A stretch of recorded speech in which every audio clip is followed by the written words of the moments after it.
So, for old time's sake, I decided to head to the comic store where I filmed a cringy and corny short film with the squad, I guess.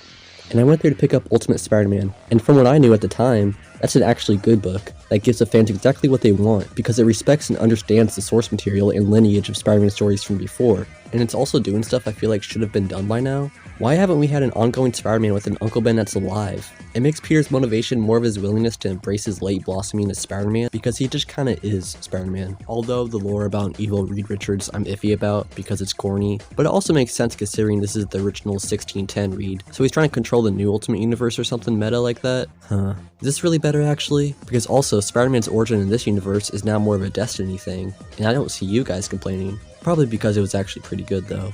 Peter getting the idea for his costume from his daughter is probably the cutest shit I've ever seen. Holy shit though. As small as that tangent was, it shows how shitty this book is because I would prefer to talk about that over this. But I knew that when I bought it because I can't believe this is the state of the main continuity Spider-Man because Peter is a loser and the final Zeb Wells issue shows it off best.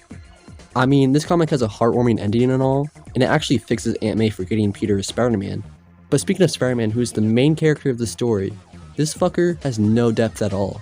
The Tombstone ending was so lukewarm, and Peter did nothing for the story by deservedly being a fucking loser and letting the guy he's been fighting for 60 issues walk away. Nuh-uh, not my Spider-Man. Aunt May literally tells him as he is physically standing in front of her in costume that he's gonna die if he keeps doing it like this. And you know what the next issue is called? 8 Deaths of Spider-Man. It's enjoyable to see how much they fuck Spider-Man up again and again. It doesn't really make sense that Spider-Man would be at rock bottom this long. I sincerely believe Peter Parker died in One More Day a decade ago, and we never knew.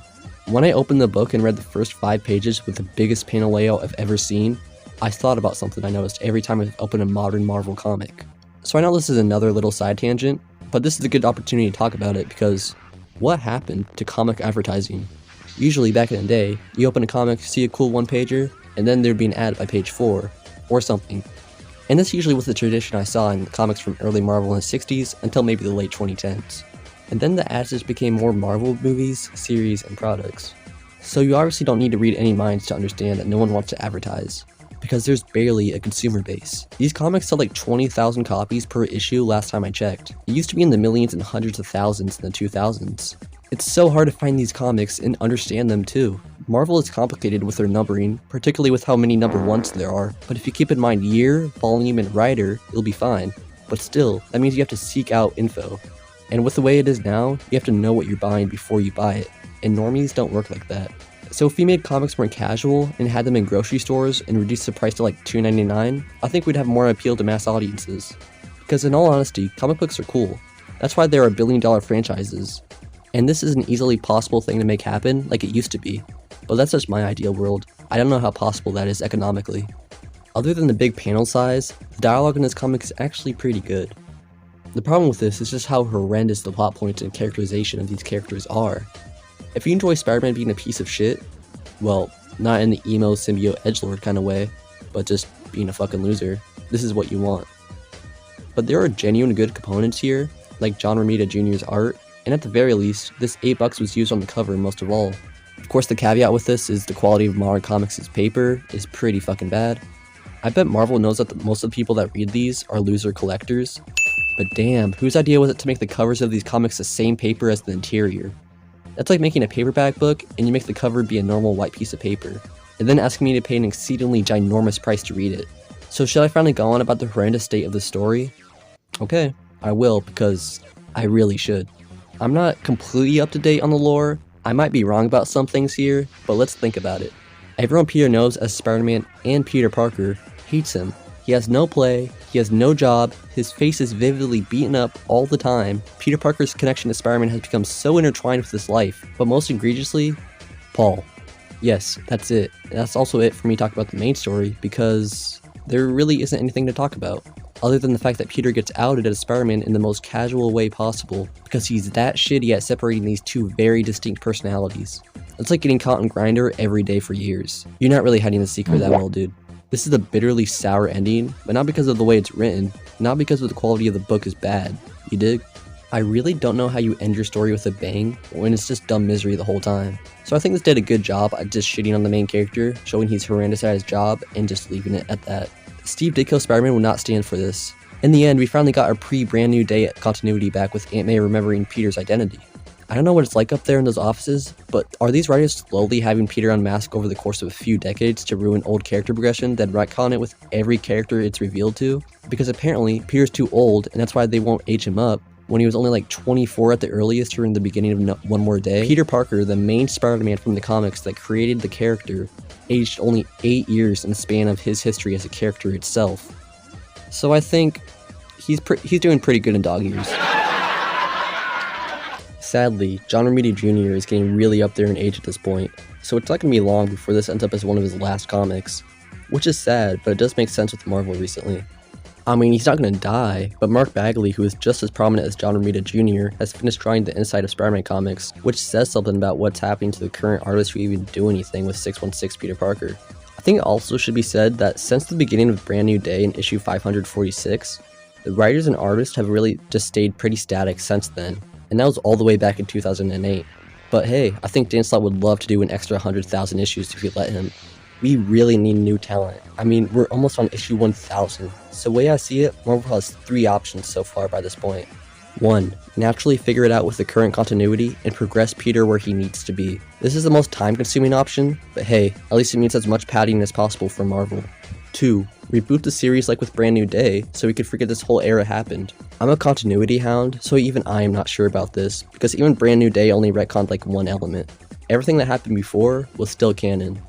And 3. Finish Peter Parker's story. The last one is something I don't even think is possible, but like I was talking about, it's probably the most likely with the comic industry at the moment. I don't think they would finish his character off satisfyingly. You can't really end Spider-Man, but maybe you can. I'm expecting more for the Amazing Spider-Man comics to just be cancelled and end abruptly, to be honest. But as for me, if we lived in a good timeline, I'd be fine with either of the first 2 options. The side stories in this are mostly what I'm paying for here, so let's divvy up the pricing on this comic. For $3.99, we have the main 20-page story, and for an extra $3.99, we get a list of these short stories, which is something Marvel loves to do to up the price. But let's talk about these stories, shall we? We start off with a 3-page sketch, which is a shitty joke about the dumb Spider-Man from the horrendous Miles Morales Clone Saga arc. The next story is the second part to a story that was happening previously, I guess. Marvel is probably splitting this into a 2-parter in an attempt to probably jack up the page count of this book to make the price $2 higher, I'm assuming. I don't really remember Jackpot's power being color related, but like most things with One More Day, what did even happen in that in the first place? We got Mr. Negative's first appearance, I guess, but I'm pretty sure Jackpot was not originally MJ, so I don't know what's going on there, especially since Paul is still here, and I don't know why. Peter, why the fuck are you going on a double date with the guy that cucked you from the love of your life? Spider-Man just takes the punches, not by being a badass and overcoming the odds, but being consistently beaten in every aspect of his life that matters. Peter and MJ have a slight moment here, but it's more of like a platonic appreciation for each other. It's earned in the way that it shows that they care, but look at the progress we had in issue 802. The progress and regression of this character is kind of scary. This is legit rock bottom for this comic and the series. Why can't I be around when there was like an actual fan base? Why is it when I look up discussion threads so I could like actually feel a part of the community, there's only like 150 comments on Reddit? This is legit the series the world's most famous superhero was originally made popular by. Ultimate did nothing besides fix the writing and the sales, but imagine if this series could have like actual casual and hardcore fans. That's what this really needs to be enjoyable, you know? The third story is just another 3-issue comic with the most simplistic plot. All it showcases is Spider-Man hanging out and leaving a bar with Wolverine on Christmas. There's no twist or interesting panel direction and layout, it's just 3 normal fucking pages showcasing a normal interaction between 2 superheroes. At the very least, the story actually shows Spider-Man being Spider-Man because it shows him being nice to another superhero, which is at least one thing I see Spider-Man actually doing besides just doing the bare minimum, like saving people. When Peter's career is just being a superhero all the time, I think you should be doing stuff like this because he obviously doesn't care about anything else in his life. So you know a character has a really long convoluted history when we see the main character casually having coffee with their clone. So yeah, if you can't tell, the 4th story features Ben Reilly, or Chasm. I did not read the Beyond story, it just seemed like another way to damage Peter Parker considering he's on his deathbed the whole time. I dig the art style though, particularly for this Spider-Man's look I guess. I don't really know what's up with Ben anymore, he died more than like twice I think, then came back as a villain of the week. Scarlet Spider is really the personification of the 90s. Essentially, we as an audience think that Ben has turned over a new leaf, which would probably be good for his character considering they're kind of repeating themselves. That's why when I read the last 3 pages, I audibly groaned as he declares revenge on himself, I guess. Man, this shit is stupid. No one's getting excited for this setup. Simple as that. The only cool thing about the story is it links into the second one, and it's hidden on the credits on the first page. I'm not exactly sure that this is a shocking reveal though. Okay, the 4th story is garbage. Moving on to the final one, which is a prelude to the 8 Deaths of Spider-Man. So, I'm excited to see that. Although I don't really like the title of the next story, and it's not the direction it should go, I enjoyed the prelude to it though. Probably because it said a lot of smart dum-dum words, and we also witnessed Spider-Man actually act and think intelligently as Spider-Man, which is shocking, I know. The story features 2 monologues. One has Spider-Man thinking about how he's going to take on the D-list supervillain, while Dr. Doom gives an accurate assessment of him as a fighter. I was actually shocked. I was like, who's writing this? Do they actually know Spider-Man? But even as I'm writing this, I'm pretty sure this comic is already released, and I bet the fanbase hates it. And other than that, this was all the content in terms of stories in this book. And before I say anything about the comic, let's consider the following. What do you think my opinion is on these short stories? Yes, exactly, the $7.99 price tag. So, I think we as fans should make it clear not everything has to be over $3.99. And not everything is a special monumental issue. You get that, CB Sobrowski? However you say that? Well, reading the letter page at the end definitely did brighten my mood though, because this is the most hilarious thing I've ever seen. The first letter actively shits on everything that was going on here, and I love it. Even the most positive email wants Spider-Man to not be controlled or body swapped with somebody, which is a valid complaint considering he just became the Green Goblin and almost killed Kraven. Man, my memory from random people I've heard tell me about this is so fresh. It sounds like I read all of it, even though I didn't. I'm glad Marvel Editorial is okay with letting hate mail in their shitty Spider-Man comic. It adds to the experience immensely.